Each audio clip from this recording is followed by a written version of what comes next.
Good afternoon. Very well. So I'm happy to be here, second time actually. Last year was awesome. And I would like to, first of all, thanks Jaromír to invite me and to give you a short presentation about what we do with MikroTik. And since the academic projects are kind of like they take a lot of time because to figure out something completely new, it's difficult and so on. So I don't have really like I have an update on for those who have heard what I was saying here last year. I have a little update, and then I decided to add a little bit of technological philosophy as a second part of the presentation. So it's to kind of like make you think about your field of operations and the technologies you are using, and it also kind of like make you laugh a little bit. I hope that it will make you laugh a little bit. So you don't need to take any notes and so on. So please try to enjoy, and of course, if you would have any questions, I'm open to discussing anything basically.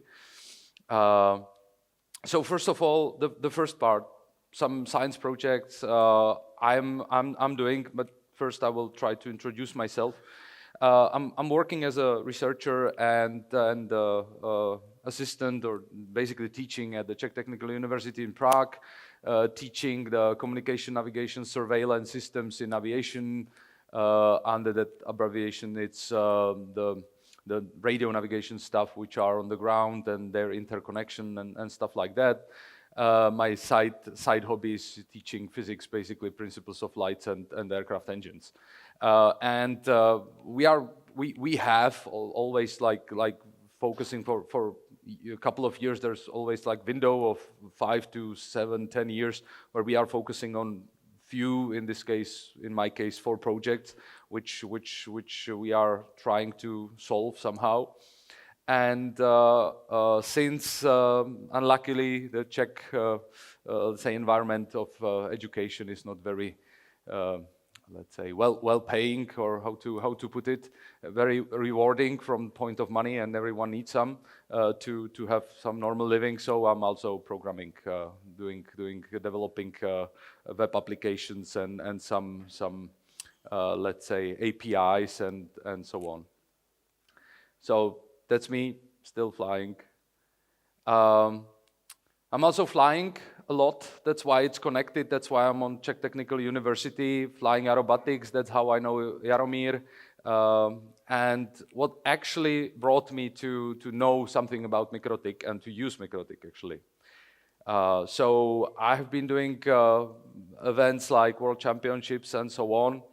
I'm done with it because I did too many of them, and it became boring organizing World Championship as the organizer. So would like again to use them as a pilot.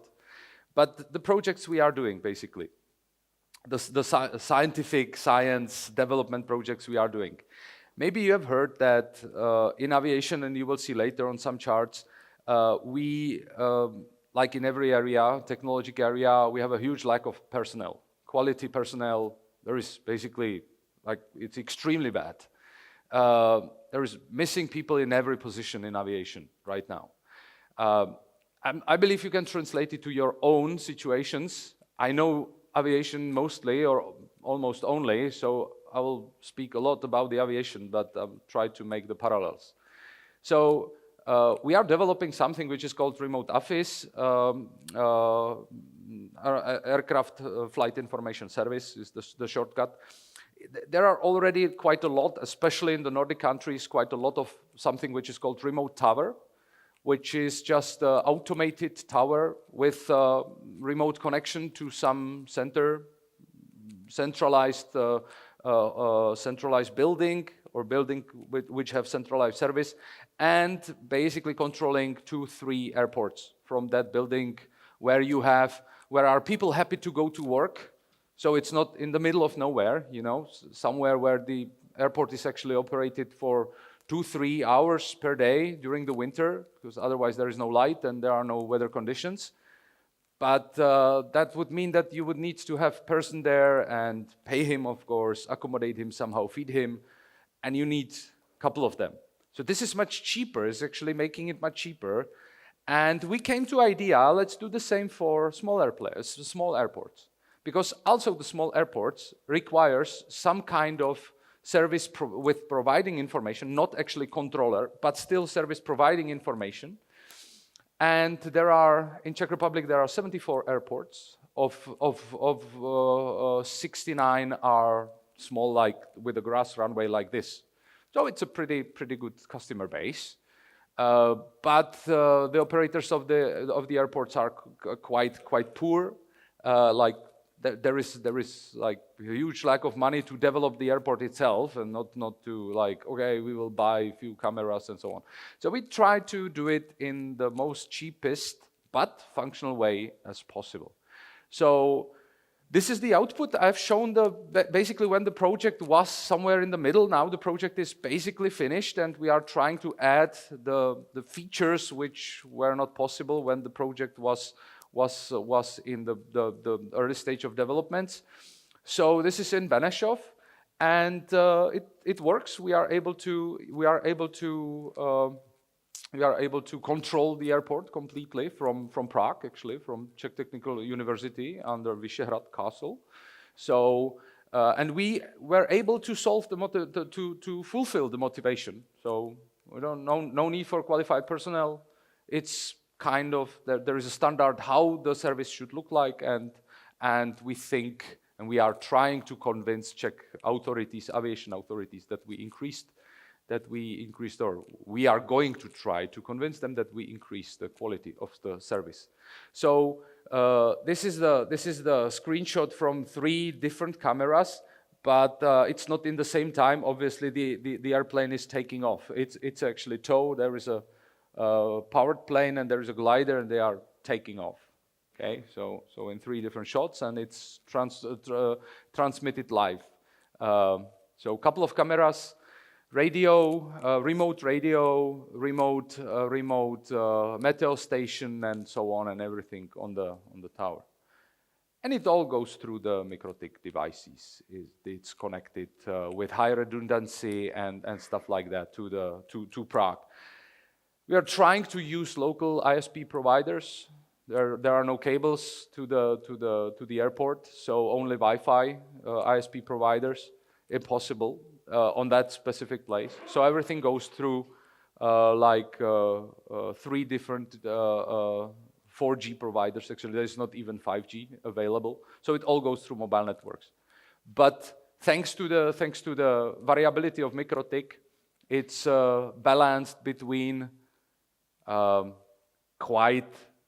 actually, during the day, the quality of the network is it could be overnight, obviously, it's very good. But for example, in the afternoon, Sunday afternoon, it's terrible. But thanks to the features that MikroTik have, we are able to balance whatever is available and still at least 3 cameras and all the other streams to put through, and it works. That's nice. That's something, I believe. So this is the system which we have in Prague. Actually, the remote station. We were donated with older dismantled device from actually Czech control services. That's the real one. We just added our own software to the screens. So yeah, that's it basically. It's not over of the project, but that's the main outcome which happened. I needed to put this picture because you are all guys, professionals working outside a lot, no matter if it's winter or so. But for me, I'm academic, and putting those camera and servicing them in those conditions was terrible. So I adore you for you being able not to moan about the winter and cold and rain and so on. So the second project we finished and we still doing is we established multi-sensor network at Prague. Again, not a lot of money for doing the project, so we did it basically as cheap as possible, but functional. So we have a couple of boxes, 3D printed boxes, put it outside around the airport, actually 12.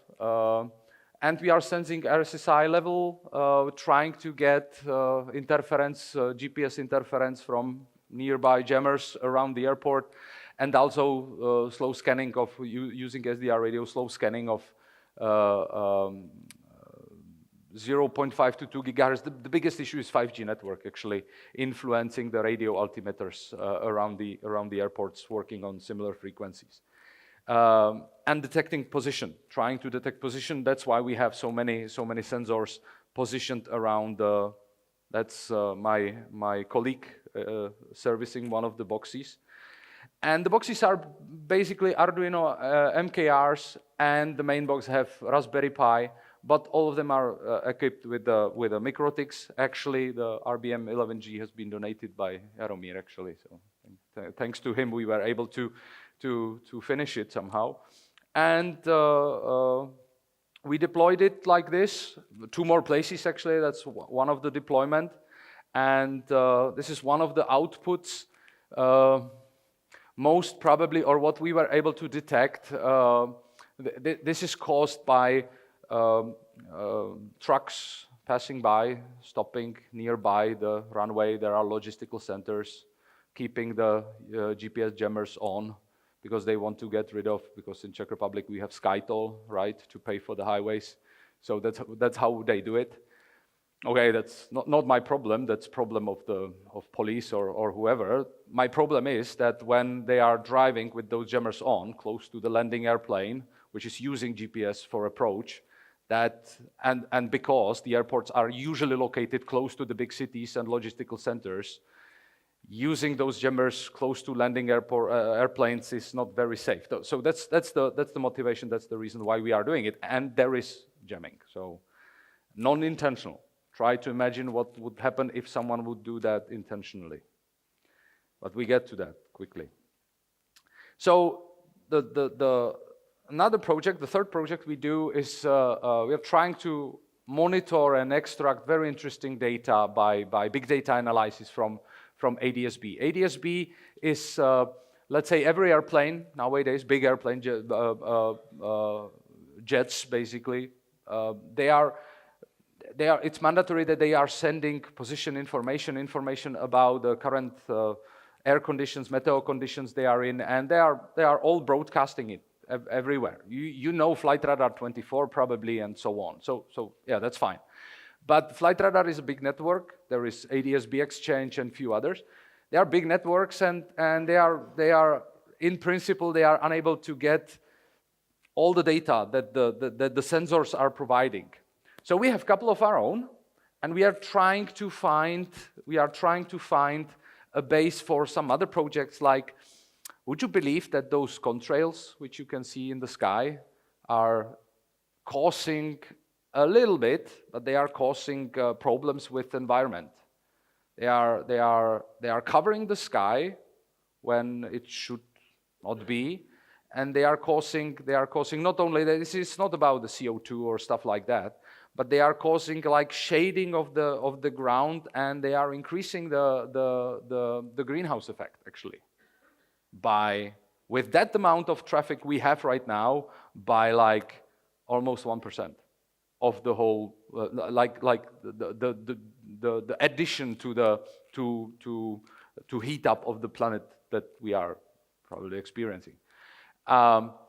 So that's, for example, one of the things that we are trying to study with, or not me, I'm just collecting the data, and trying to that we are trying to offer for other researchers to be able to study and get the information from.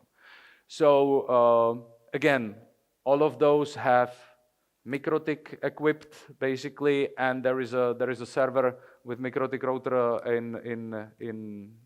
at the university, and thanks to that it works flawlessly, and it works fine, and we are collecting data basically in live without big time delays, and we want to enlarge the network for the rest of the country, where we will be able.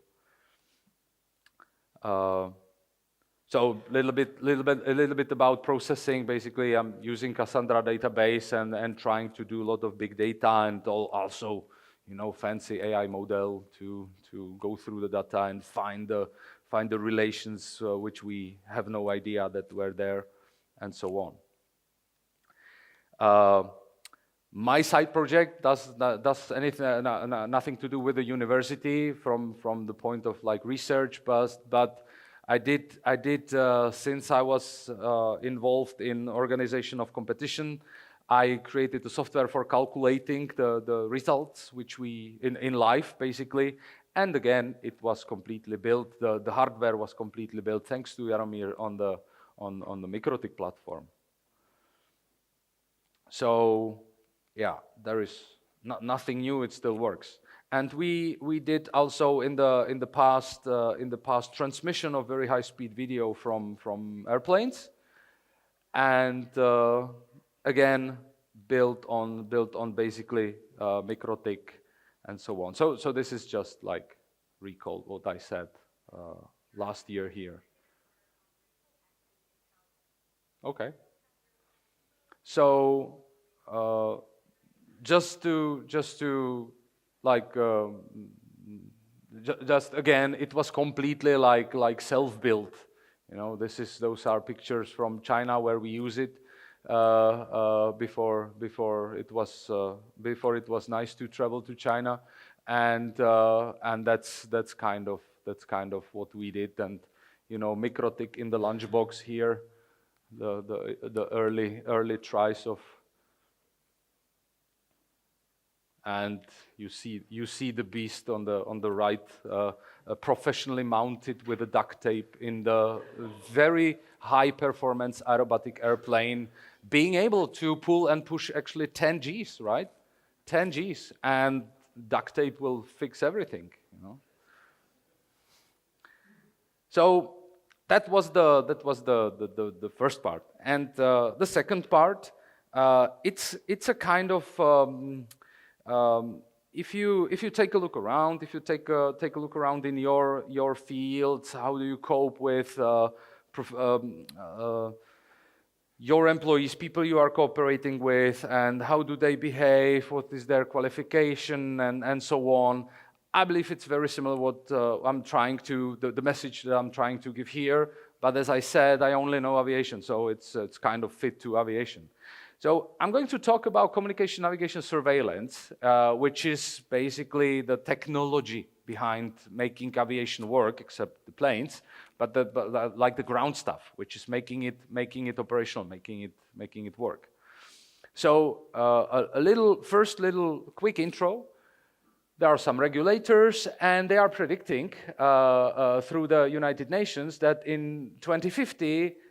2/3 of world population will live in cities, and basically the demand is still rising. There is no decrease. It's still rising, and it's rising extremely, as you can see on the chart. It's prediction from 2022, I think. This chart. So it's like where are we heading to? Well, it's still rising. This is how the aviation look like right now. It's from 1945, but actually we say that the modern aviation started at 1950 when we are studying it and watching the statistics. So it was exponentially rising all the time. Few crises make it a little bit slower, the rise and so on, but basically we're going up. There was a COVID, it was tough, but we can say that we are already above. 2024, we are the aviation right now is flying like there was no COVID, everything recovered fine, not fine, but everything recovered, fine, so no problem now. So and the prediction goes to again So we have a problem with this huge rise. We do not have airspace capacity right now. There are places in Europe specifically, around the world as well, but in Europe, where it's a very big deal around Frankfurt, around Paris, Charles de Gaulle Airport, and so on. But generally, bigger airports is a huge problem. There is no capacity. There is zero space. We still want aviation to be safe, because when there is it's still the most safest mean of transportation. But it's kind of like when there is a crash, full of newspapers, of that. So we need to keep it safe to be not in the headlines. So, and there are green initiatives for more sustainable aviation, which is a problem as well. It's impossible, basically, but yeah, people want to hear it. So yeah, that's happening. But most importantly, there is no one to do it. No one to fly more and to build more airplanes and to maintain them and control them. So, in addition, the aviation is technologically lagging 10 plus years behind consumer technologies. Is it bad or is it good? It's awesome, because we are not running on the wave of the consumer electronic and so on. And that's why the aviation is that safe. So the idea is that technologically there are a lot of very clever and interesting tries to make it free road, optimize, digitalize communication. Would you believe that half of the countries in Europe still use analog phones to coordinate the traffic? So, seriously, it's not a joke. The eastern countries are much more developed. If you take a look on the northeast countries, then it's a little bit better in the best there from this position. Best here, then a little bit worse here, and then completely bad to the west side actually. It's not that bad. It's still safe and works, but so there are new engines, new aircraft designs, flight path optimization. That we're trying to have sustainable fuels, and trying to study the impacts of the whole aviation world and so on. But it doesn't look like it works. I need to speed up a little bit. So this is too complicated. But it doesn't look like it's we are able to increase it so quickly. Why is that? There is a number of GNSS outages. Most of that, 90%, is intentional jamming of GNSS signal. GPS otherwise, GNSS, Global Navigation Satellite Service, because we do not have only GPS, we have Galileo and stuff like that. Now, majority of that is intentional jamming. Why is someone intentionally jamming something which is civil, and how is that possible? That's not helping in the sustainable growth. GNSS signal loss occurrence by phase of flight. Yeah, wherever you have airplanes, someone is jamming them. Someone is trying to get into the system all the time. I like this one. 2023, the first half of the year saw 24% in cyber attacks on the aviation industry. With ransomware attacks, this is by 600% compared to 2022. So we need to put a lot of effort to keep it growing, but in the same time we need to put even more effort to keep it working right now. So there is something quite old. The ideas are relatively older. There's something which is called laws of thermodynamics. I understand it could look completely like I was talking about cyber attacks and so on, and now physics from 1890s. The laws of thermodynamics are saying that energy cannot be created or destroyed. The entropy of an isolated system always increases over time. So basically there is no perpetuum mobile. And if you heat something up, it creates more and more chaos. Okay? So on the right side, it's called thermodynamics laws, but it should be called laws of everything, something like that, because here it's with a heating. But here you have a chart of the speed of light, or whatever, it could be movement of car. Faster you are going, there is a higher drag, more energy you need to expand, to spend to go faster and faster until it's unbearable. That's why we will never reach speed of light and stuff like that, physics. But what if we apply it to the aviation, and what if we apply it basically to everything? So it has implications for systems and projects. If the project become basically too complicated, it's better to find, like here, to find new modulation, new approach, and start over, refactor, start over, get from the complexity, learn from the previous complexity, but basically scrap it and start from the new beginning. But it's very difficult to find a moment where it will be efficient to start completely from new beginning, and where it's still efficient to increase the complexity and increase the entropy of the system.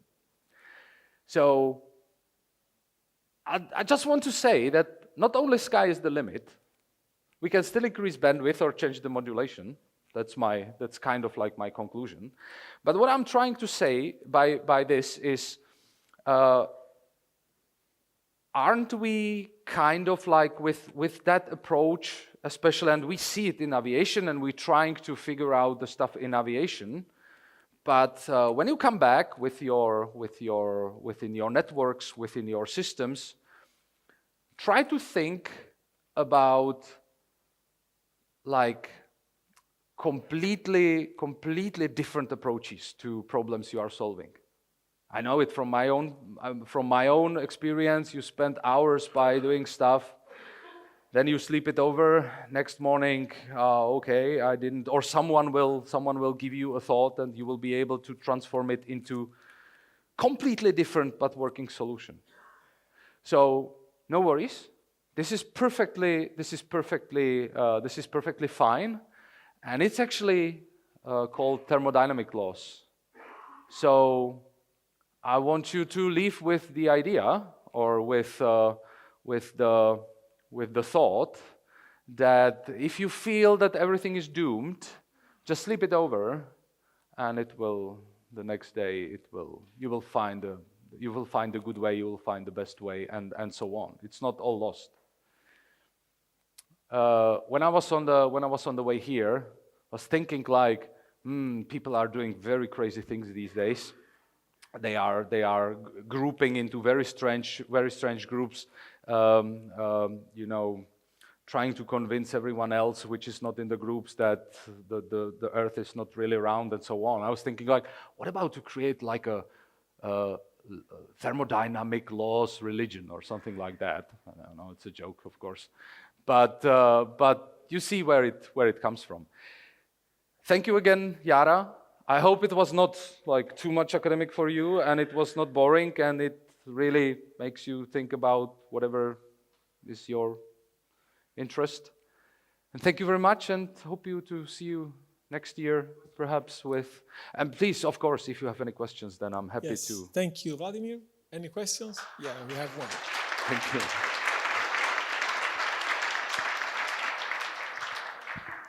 Thank you for a great presentation, but I'm curious about the GPS jamming. Is there any solution to reduce it? You guys working with the radio. Yes, of course. So you know the solution. There are only two solutions. You either get closer or you increase the power. There is no other solution. But sometimes bigger antenna. Sometimes it's an active in the microwave. Oh yeah, there is one more solution actually. Slava Ukraini, and to remove the jammer. No, seriously, there are no good solutions. There is either you increase power or increase gain, of the receiver. And since the power from the satellite is very low, it's easy to jam, or you stop doing bad things. That was the third thing which I meant. Okay, sorry. I will add a little bit. There is a solution. The aviation is currently going back to. I would maybe mention it before, but the aviation is actually going back to years where it was using ground systems for landing and navigation, not only relying on GPS. That's the solution actually. The multi-system navigation and so on, not relying on one single thing which is easily destroyable and jammable. Jammable, is it a thing?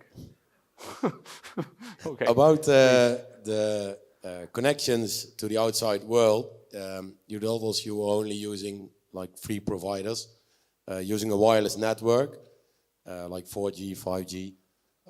Did you ever try Starlink, or has it disadvantages around airports because of the planes flying over? Is it tested? I was wondering. I tried in Benešov. We tried Starlink, but we don't have resources for, or the airport doesn't have resources for running it, and it's not really. But financially. Financially running it through the mobile networks in Czech Republic, it's still much cheaper actually. Even if you have like 5 SIM cards and 5 modems, it's still much cheaper than running it through the Starlink, actually. So, but I tried, and it's nice, but yeah, it works. Yes, please. Thanks for the great presentation. Just wondering about the GPS jamming. Are you seeing it as more of a brute force, or are you actually seeing a lot of spoofing? And is any agency capturing the spoofed data to understand what's the nature of the attack, or is that part of your research? 3 years ago, I would tell you that the majority of that is jamming. Just jamming the signal, no access to the service, basically. Right now, the level of jamming is basically constant since then. It's not increasing, really. There is very many other places to increase it. But the spoofing part becomes, and it's now like 50-50.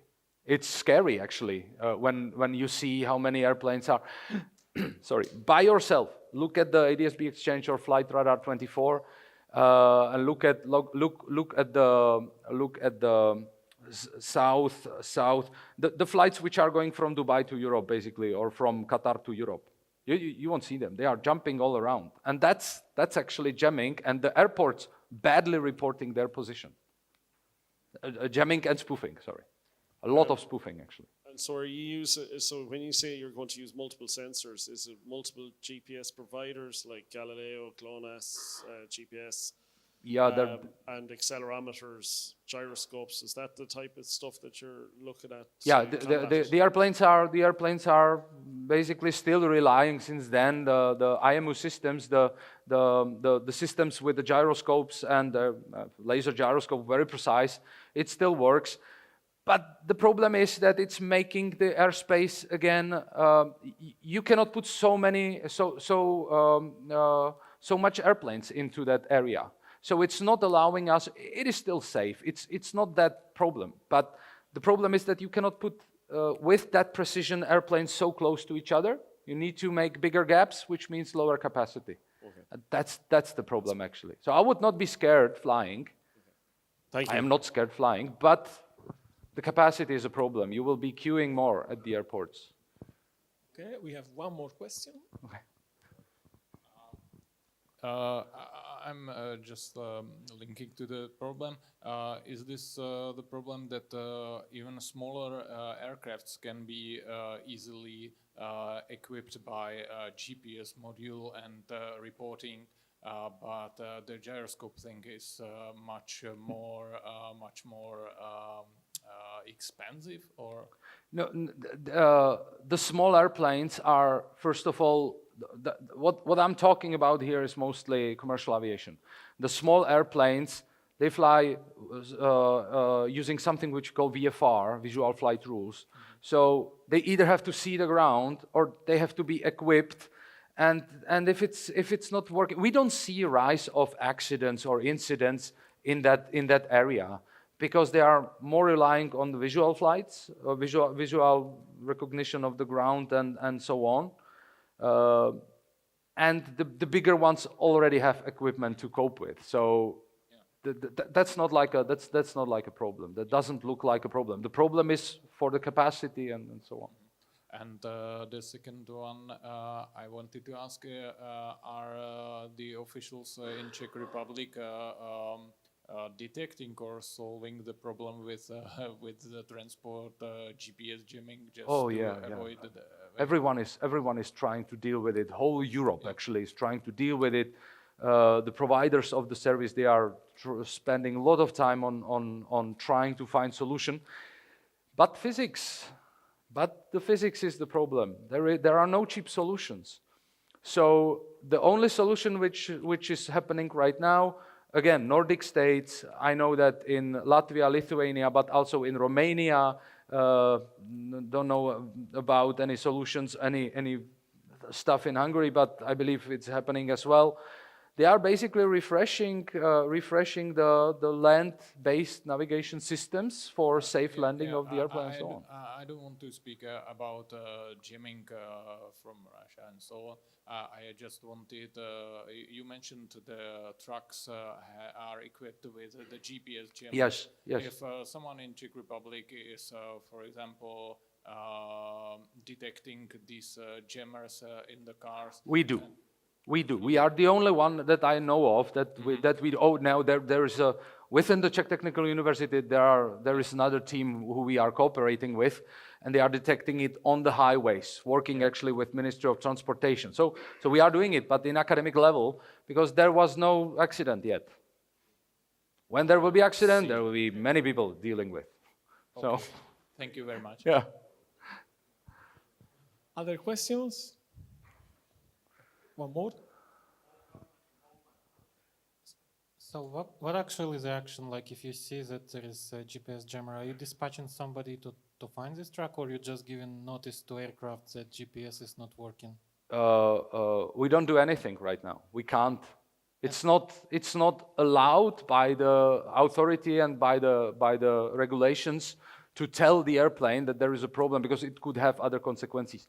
So we are measuring it. We know about it, we give it to the provider, and we use it in the research papers. So far, that's it.